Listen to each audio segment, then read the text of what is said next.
اخواتي كيفة وشريبة القهوة، خلي بالكم احنا بنتضرب في مقتل.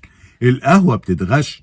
لما ادخل على النت واقعد اتمشى شويتين في وسط السوشيال ميديا والاقي كل كمية الفيديوهات اللي بتثبت لي ان احنا بقينا نشرب قهوة مضروبة، يا بسلة نوى البلح يا جماعة وقشر فول سوداني. احنا قرود؟ لا اله الا الله. يعني ايه يا جدعان الغش يوصل لكده؟ يعني القهوة غليت وقلنا ماشي الدولار والدنيا والدين واحنا ليها مش قادرين نبقى مستغنيين؟ ما خلاص، ما انتوا عارفين الشاي والقهوة حاجات من الحاجات اللي بقت داخلة في الدم، فشريب القهوة وده اللي هيفهمني بس ما ينفعش يستغنى عنها، فبتضطر تجيب القهوة، لكن تجيبها غالية وكمان اخدها بالبسله. يعني بعد كده لما ادخل على القهوه بدل ما اقول له انا عايز واحد قهوه مظبوط مغليه، اقول له لا لو سمحت هاتها لي بسله بالجزر بس من غير لحمه. يعني ايه يا جدعان؟ هو ينفع كده؟ وفعلا طلع الموضوع صحيح، في غش بعض التجار. بما ان القهوه بقت غاليه بقوا يجيبوا البسله ويحمصوها ويطحنوها، وطلعت قال ايه شبه القهوه بعد ما تطحن ونفس اللون والريحه قريبه ليها. وقال لك كمان بيجيبوا النوى بتاع البلح ويطحنوه. هي ناقصه يا جدعان؟ نوى بلح هي ناقصه مراره في اكتر من المراره اللي احنا عايشينها؟ لا اله الا انت سبحانك اني كنت من الظالمين. وصلنا لكده ازاي؟ والفيديوهات اللي انا شفتها على النت كلها بتتكلم وعاملين تجارب، واخواتنا البلوجر جايبين الثلاث انواع من القهوه.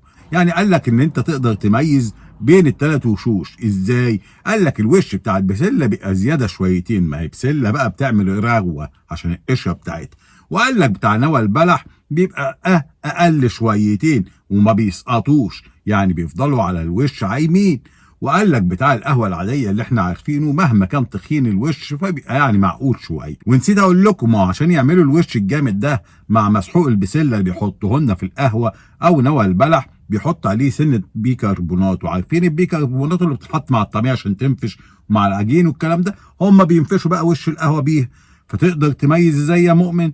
وانت قاعد على الكافيه تكون واخد معاك حته ليمونايه وسكينه تقطعها، طلع نص الليمونه تعصر عصرتين، لو لقيت الوش بيفور تعرف ان دي من المضروب. يا جدعان مش كده. يعني انا دلوقتي كل ما اجي اخرج عشان اشرب فنجان قهوه اخد معايا ليمونه. واكتشفوا كمان ايه؟ ان في بعض البراندات من اللي بتعمل القهوه وبتبيعها مغلفه في المحلات والسوبر ماركت هم كمان بقوا يلتجئوا ان يطحنوا اي حاجه. فانتوا بقى اسلم حل يا اخواتي اللي بتحبوا القهوه تروح على مطحنه تبقى انت عارفها، يطحن قدامك وتفضل مبرق له وعينك عليه، لا يدحرج لك حاجه في القهوه وهو بيطحنها لك. ما احنا خلاص وصلنا لمرحله قبل ما تسلم على اللي قدامك تعد صوابع ايديك الخمسه. لا اله الا الله. وصلنا لكده ازاي؟ حتى في القهوه وفي الحاجه اللي بتدخل معدتنا بيكربونات، وقال لك بتعلي نسب القلويات في الجسم وبتبهدلها. يعني انت عشان تكسب تخليني انا اتبهدل؟